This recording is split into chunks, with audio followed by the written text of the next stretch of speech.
It was late afternoon, and I was tidying up my bedroom when I heard the creak of the door behind me. I spun around and there was Caleb standing in the doorway, his eyes fixed on the object in my hands. My stomach dropped. How was I supposed to explain this? The thing wasn't exactly something you could brush off. It was bold, brightly colored, and, let's just say, not the kind of item you'd want to be caught holding. I'd only taken it out to clean behind the cabinet, assuming the door was locked. Clearly I'd been wrong. Caleb, my 23-year-old stepson, wasn't supposed to be home. He worked long hours at a brewery and usually spent his evenings out with friends. Yet here he was, tall and wiry, his dark hair casually tousled and his sharp blue eyes full of amusement. "What's that?" he asked, his voice hovering between playful and inquisitive. I felt my face flush hot. In a panic, I dropped the item like it had scorched me and grabbed the nearest thing, a throw pillow, to cover it. "It's none of your business," I blurted, my voice shaky as embarrassment clawed at my throat. But Caleb didn't budge. In fact, he leaned against the doorframe, his smirk growing wider. "You don't have to get all worked up," he said with a teasing grin. "It's not like I've never seen one of those before." I wanted the floor to swallow me whole. The audacity of this kid, well, this man really, to stand there so casually while my dignity unraveled was almost impressive. Forcing an awkward laugh, I shot back, "Caleb, seriously. Just mind your own business and get out of here. You shouldn't even be in my room." He stayed put for a moment longer, the silence between us thick and suffocating. His gaze shifted from the pillow in my hands to my face, and something about his expression changed. It wasn't the usual light-hearted, easygoing look I was used to. No, this was different, sharper, more intent, like he was seeing something in me he hadn't noticed before. I felt a strange warmth stir in my chest, quickly replaced by a jolt of guilt. Whatever this was, it was wrong, so wrong. I was his stepmother, for crying out loud, and I was married to his father. Shaking my head, I broke the silence. "Please, Caleb. Just go." Finally, he shrugged and raised his hands in mock surrender. All right, he said, his voice light again. But as he turned to leave, he glanced back one last time, his look lingering longer than it should have. When the door clicked shut behind him, I sank onto the edge of the bed, clutching the pillow tightly against my chest. My pulse was racing, and I couldn't even bring myself to put the item back in the drawer. Something unspoken had shifted between us in that moment, and no matter how much I wanted to deny it, I knew I'd never look at Caleb the same way again. The rest of the evening passed in a haze. I tried to distract myself, cooking dinner, folding laundry, even sitting with Victor while he flipped through old westerns on TV.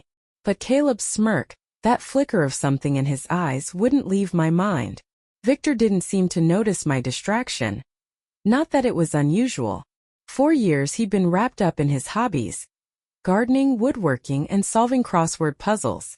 Ever since his retirement, it felt like he'd slowly drifted into his own little world.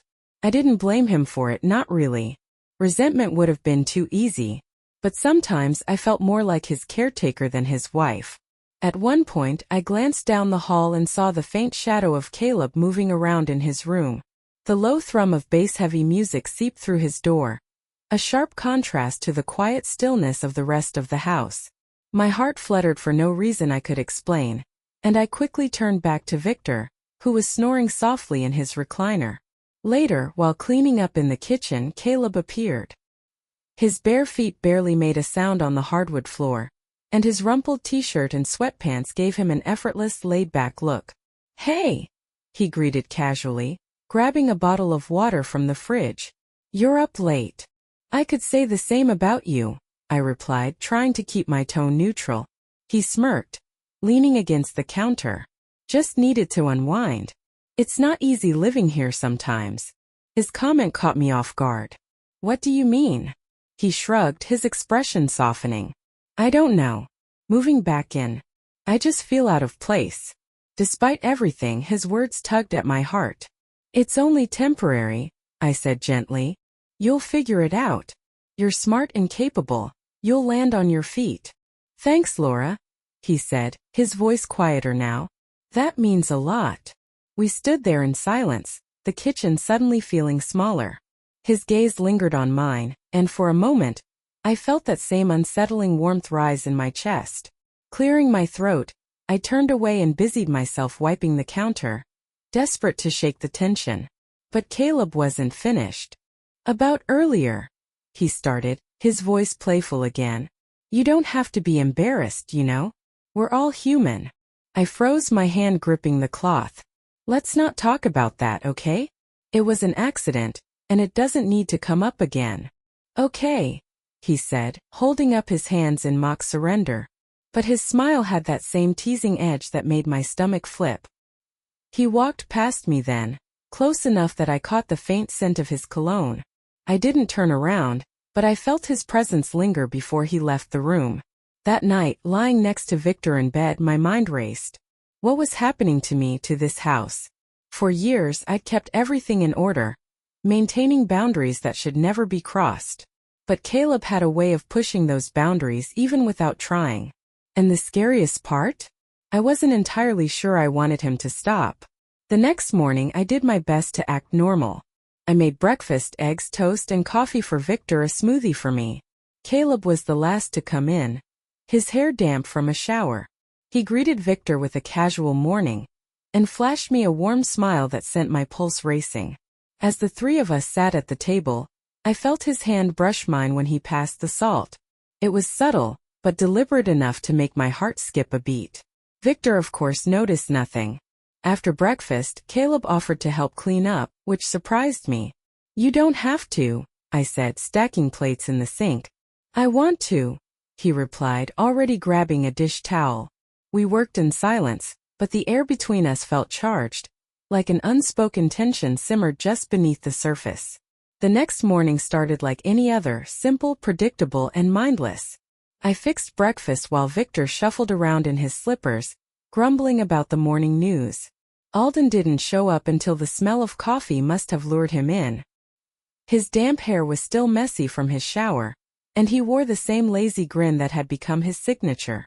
I tried not to notice how my pulse seemed to quicken when he greeted me with a warm, casual, "Morning, Melina." He sat down at the table, making small talk with Victor while I focused on clearing the counters. But every now and then I'd catch him watching me. Not in an obvious way, but in a way that made the air feel heavier, like some silent conversation was happening beneath the surface. After breakfast, I was surprised when Alden offered to help clean up. That wasn't like him. Normally he'd head straight back to his room or out the door. "You don't have to do this," I said, trying to keep my tone light. "I want to," he replied, grabbing a dish rag and stepping up beside me at the sink. We worked in silence for a while, but the quiet wasn't as comfortable as it should have been. It was like every clink of a dish and every brush of our hands against the counter spoke louder than words. At one point, we both reached for a glass at the same time. Our fingers collided, and neither of us pulled away. "You're different," he said quietly, his voice soft but steady. I blinked, caught off guard. "What do you mean?" My throat felt dry. He hesitated, his blue eyes searching mine. "I don't know. You're just not like other women your age." I let out a nervous laugh, stepping back to put some distance between us. "Well, that's flattering, I guess." He shook his head, not smiling this time. "It's not just that. You're real. You listen to people. You see them. Not everyone does that." I didn't know how to respond to that. His words felt too sincere, too honest, and they dug into something I wasn't ready to face. So I turned back to the sink, hoping the moment would pass. Before it could go any further, Victor's voice called from the living room. "Melina, where's my crossword book?" The tension shattered and Alden stepped back, a faint smile tugging at his lips. "I'll let you get back to him," he said lightly, and just like that he was gone. Later that afternoon, I found Alden sitting on the porch steps, staring out at the yard. He looked lost. The confident young man I was used to seeing had been replaced by someone quieter, someone thoughtful. "Hey," I said softly, approaching him. He glanced up and gave me a small smile. "Hey, everything all right?" He shrugged, then hesitated. "Yeah, just thinking. About." He exhaled slowly, his gaze fixed on the trees swaying in the wind. "Life, I guess. Where I'm going. Where I should be going." I sat down beside him, leaving a safe space between us but close enough to feel his presence. You're young, Alden. You don't have to have it all figured out yet. Maybe, he said, still staring at the yard. After a long pause, he added, you ever feel like you're trapped? Like you're living in the wrong story? His words hit closer to home than I wanted to admit. For a moment I couldn't speak. I wanted to say something comforting, something wise, but all I managed was, sometimes. He finally turned to look at me, his expression open and vulnerable. You don't seem like someone who should be stuck, he said softly. You're too alive for that. The words sent a shiver down my spine. I quickly stood, brushing imaginary dust off my jeans. You're not trapped, Alden. Just feels that way sometimes. You'll find your way. But as I walked away, I couldn't shake the weight of his words, or the way they'd made me feel. That evening a storm rolled in. The sky turned an ominous shade of gray, and the air felt electric. Victor went to bed early as usual, complaining about his shoulder. I settled into the living room with a book, but I couldn't focus. The storm outside mirrored the chaos inside me, restless and unpredictable. Alden appeared in the doorway holding 2 glasses. Whiskey? He asked, his lips curling into a small smile. I blinked, caught off guard. I don't usually drink this late. Well, he said, handing me a glass anyway. Maybe tonight's an exception. I hesitated before taking it. The cool glass felt heavy in my hand. He sank into the armchair across from me, stretching out like he owned the place. The dim light from the lamp cast shadows on his face, making his features look sharper, more defined. What are you reading? He asked, nodding toward the book in my lap. Nothing exciting, I said, holding it up briefly. Hard to believe that, he said with a teasing grin. I laughed softly, taking a small sip of the whiskey. It burned going down, but it was a welcome distraction from the tension that had been building all day. After a while he broke the silence. Can I ask you something? I glanced at him warily. Depends on what it is. He swirled the whiskey in his glass, his eyes fixed on the amber liquid. Do you ever feel stuck? I froze. It was the same question he'd asked earlier, but now it carried a different weight. Sometimes, I admitted, my voice barely above a whisper. He looked up, his gaze locking with mine. You don't seem like someone who should be stuck. You're too alive for that. I set my glass down, my pulse racing. Alden, you shouldn't say things like that. Why not? He asked, his tone soft but firm. Before I could respond, the lights went out, plunging the room into darkness. It's just the storm, he said calmly. I heard him stand, the soft shuffle of his feet against the carpet. Hold on. I'll find a flashlight. But as he passed me, his hand brushed against mine. I sucked in a sharp breath. Sorry, he murmured, but he didn't pull away. For a moment we stood there in the dark, his hand warm against mine. My heart pounded in my chest, and I hated how much I didn't want him to let go. Alden, I whispered, my voice trembling. And then before I could stop it, he kissed me. There's nothing to talk about, I said firmly, refusing to look at him. Yes, there is. Alden stepped into the room, closing the door behind him. I sighed, setting the laundry down and finally meeting his gaze. Alden, whatever this is, it has to stop. It's wrong. Is it? He asked, his tone challenging, his eyes narrowing as he studied me. Because it doesn't feel wrong to me. His words sent a chill down my spine, but I forced myself to stand tall. You don't understand. If Victor ever found out. He won't. Alden cut me off, his voice sharp but steady. And even if he did, do you really think he'd care? He barely notices you anymore. His words landed like a slap. As much as I hated to admit it, there was truth in them. But that didn't make this right. This isn't about him, I said, my voice rising in frustration. It's about us. About the fact that whatever this is, it can't happen. It's not just wrong. It's impossible. Alden took a step closer, his intensity making the small laundry room feel even smaller. Why? Because you're afraid of what people might think? Or because you're afraid of what you might think? I opened my mouth to argue, to deny it, but no words came out.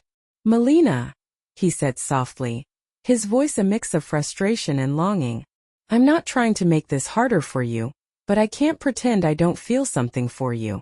And I don't think you can either. I felt tears prick the corners of my eyes.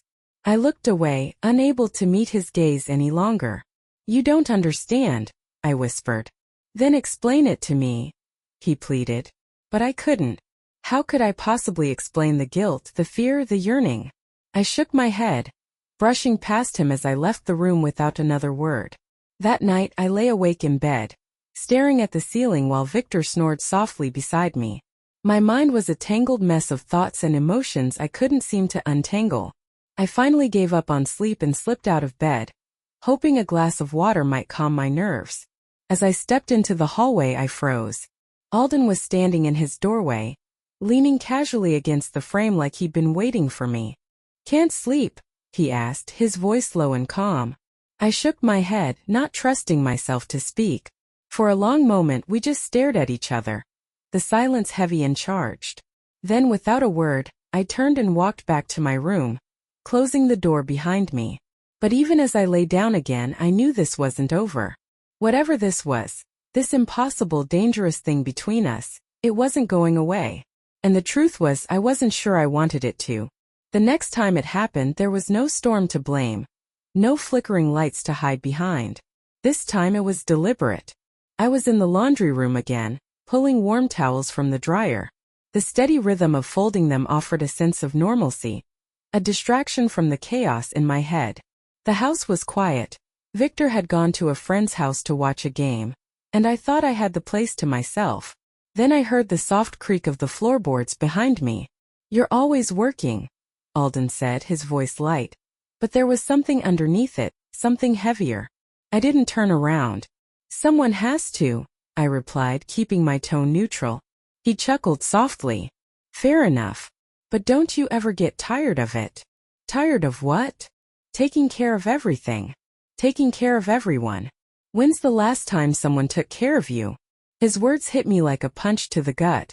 I turned then, clutching a folded towel against my chest like it was a shield. Alden, I don't think this is a conversation we should be having. Why not? He asked, leaning casually against the doorframe, though his eyes were anything but casual. They were sharp, focused, and entirely locked on me. Because, I said, my voice faltering, it's not appropriate. Appropriate, he repeated like he was testing the word out. That's not the same as honest, though, is it? I wanted to argue, to shut him down before this could go any further. But before I could find the words, he stepped closer, closing the distance between us. You don't have to pretend with me, Melina, he said softly. I see you. I see the way you carry this house, the way you keep everything together while everyone else just takes. Don't you think you deserve something for yourself? My throat tightened and I shook my head, stepping back until I felt the edge of the counter against my hips. Alden, whatever this is, it has to stop. He reached out then, his hand brushing against mine. The touch was so simple, so small, yet it felt like the ground beneath me was shifting. Tell me you don't feel it too, he whispered. I opened my mouth to respond, but nothing came out. I couldn't lie to him. I couldn't lie to myself. And then, just like that night in the living room, he kissed me. The days that followed were a blur of stolen moments and whispered secrets. Alden found excuses to be near me, offering to help with dinner, fixing a broken cabinet door, running errands with me. First it felt exhilarating, the thrill of something forbidden. But the weight of it began to press down on me. Every time Victor looked at me, I wondered if he knew. Every time Bethany, our nosy neighbor, waved at me from across the street, I felt like she could see right through me. One afternoon, as I was putting away groceries, Alden came up behind me and wrapped his arms around my waist. I stiffened immediately, glancing toward the doorway. Alden, I hissed, trying to pull away. Victor could walk in any minute. He's at the hardware store, Alden said calmly. Relax.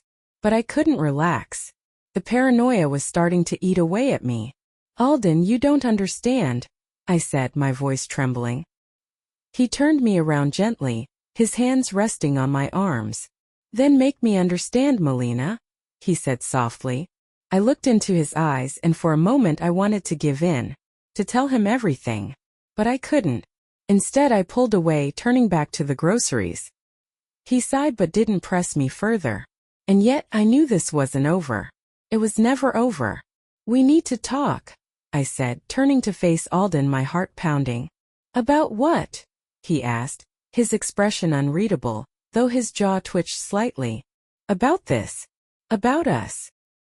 His jaw tightened further, and for the first time, I saw a flicker of anger in his eyes. "What about us?" he asked, his voice low and controlled. "This has to stop," I said, forcing the words out even though they felt like shards of glass in my throat. "It's too risky. It's not fair to Victor."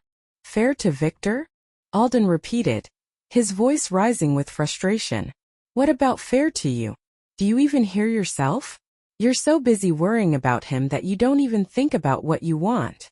"What I want doesn't matter," I snapped, trying to keep my voice steady. "That's bullshit," Alden shot back, his tone sharp. "You deserve to be happy, Melina. You deserve to be with someone who actually sees you." His words hung in the air, heavy and unrelenting.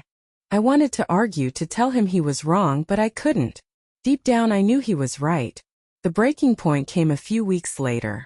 Victor had invited Bethany and her husband over for dinner, and I was doing my best to play the perfect hostess. But Bethany's sharp, probing eyes were on me all night, and I couldn't shake the feeling that she knew. After dinner, as I was cleaning up in the kitchen, Bethany cornered me.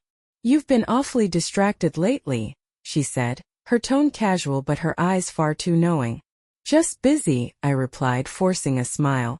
"You know how it is." She leaned in slightly, lowering her voice.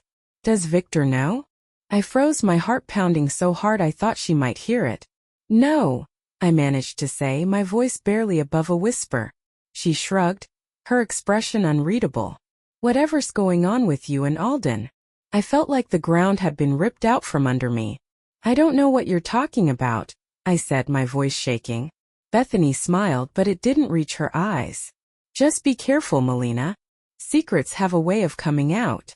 That night, I lay in bed, Bethany's words replaying in my mind like a broken record. I felt trapped, caught between two worlds that could never coexist. The next morning, Alden found me in the garden, pulling weeds with more force than necessary. "You're avoiding me," he said, his voice steady but tinged with frustration. "I'm trying to protect us," I replied, not looking up. "Protect us from what?" he asked, stepping closer. "From this blowing up in our faces," I said, standing and wiping my hands on my jeans. "Bethany knows, Alden. She knows." His expression darkened, a deep frown settling on his face. "How could she know?" "I don't know, but she does," I said, my voice rising. "And if she tells Victor?" "She won't," he said firmly, cutting me off. "You don't know that." I snapped, my frustration boiling over.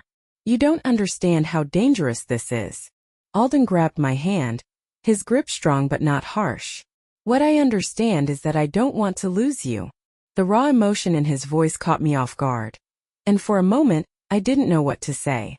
"You won't," I said finally, my voice barely more than a whisper. "But we have to be careful, for both our sakes." The days that followed were tense. Bethany didn't say anything to Victor, at least not that I knew of, but the weight of her suspicion hung over me like a storm cloud. Alden tried to reassure me, but even he seemed more on edge than usual. Then one evening Victor came home earlier than expected. I was in the laundry room with Alden, the two of us standing far closer than we should have been. When we heard the front door open, we jumped apart like guilty teenagers. Victor called my name, his voice echoing through the house. "In here," I replied, forcing my voice to sound calm even as panic twisted in my chest.